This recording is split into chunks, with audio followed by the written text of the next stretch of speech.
జిల్లాలోని వరద ముంపు ప్రాంతాల ప్రజలు అప్రమత్తంగా ఉండాలి అని అధికార యంత్రాంగం అప్రమత్తంగా ఉండాలి అని రాష్ట్ర ఐటీ శాఖ మంత్రి దుద్దిల శ్రీధర్ బాబు తెలిపారు. నేడు రామగుండం ఎమ్మెల్యే రాజ్ ఠాకూర్, మకాన్ సింగ్, పెద్దపల్లి కలెక్టర్ కోయ శ్రీహర్ష, మంచిర్యాల జిల్లా కలెక్టర్ కుమార్ దీపక్లతో కలిసి ఎల్లంపల్లి ప్రాజెక్టును పరిశీలించారు. ఈ సందర్భంగా రాష్ట్ర ఐటీ శాఖ మంత్రి దుద్దిల శ్రీధర్ బాబు మాట్లాడుతూ, ఎగువ కురుస్తున్న భారీ వర్షాల కారణంగా ఎల్లంపల్లి ప్రాజెక్టు నిండుకుండలా మారుతుంది అని, ముంపు ప్రాంతాల ప్రజలకు ఎలాంటి నష్టం కలగకుండా అధికారులు అప్రమత్తంగా ఉండాలి అని తెలిపారు.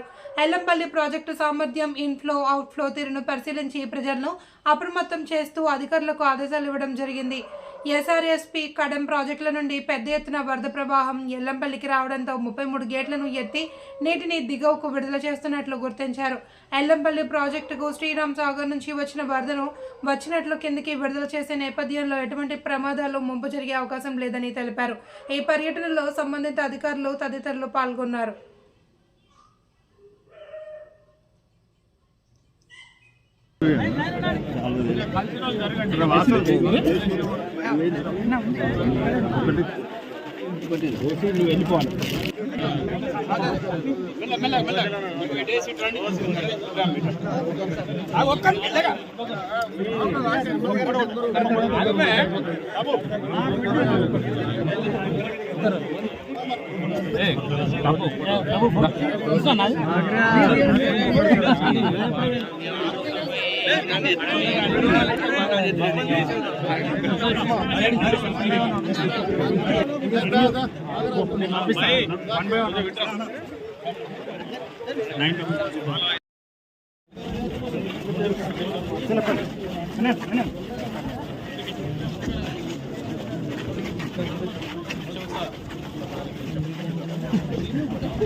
మండవాలు ప్రాజెక్టుకు సంబంధించి 21L, 27L, 17L సంబంధించిన డిస్ట్రిబ్యూటరీస్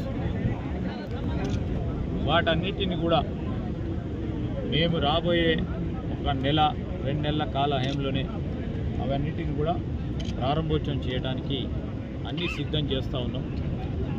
ఈరోజు ఈ ఎల్లంపల్లికి సంబంధించి శ్రీపాద ఎల్లంపల్లికి సంబంధించి కూడా ఇంకొద్దిగా పనులు మిగిలి ఉన్నాయి. దానికి ఈ రోడ్డుకు సంబంధించింది కానీ ఇంకా ముందు చేపట్టాల్సిన కొన్ని సివిల్ వర్క్స్ ఉన్నాయి. దాన్ని చేపట్టి కూడా ఆనాడు మేము కాంగ్రెస్ పార్టీ హయాంలో ఈ శ్రీపాద ఎల్లంపల్లి ప్రాజెక్ట్ని సంకల్పించి పూర్తి స్థాయిలో కంప్లీట్ చేసి దాదాపు 99.9% మొత్తం కంప్లీట్ చేసిన తర్వాత ఈనాటి వరకు కూడా దీని ప్రారంభానికి సంబంధించిన ప్రారంభోత్సవ కార్యక్రమం చేయలేదు.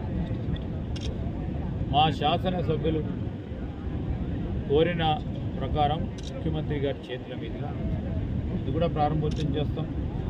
ఈ ప్రాంతంలో రామగుండానికి సంబంధించి ఇక్కడున్న ఈ శ్రీపాద ఎల్లంపల్లి ప్రాజెక్టు అంశాలను కూడా దృష్టిలో పెట్టుకొని మా రాజ్ ఠాకూర్ గారు ఒక ప్రణాళిక సిద్ధం చేసుకున్నారు. ఇక్కడ టూరిజం కేంద్రంగా పెద్దగా చేయాలని 70 ఎకరాలు పై చిలుకు అటువైపు ఉన్నదాన్ని ఒక టూరిజం కేంద్రంగా చేయాలని వారి ఆలోచన చెప్పారు.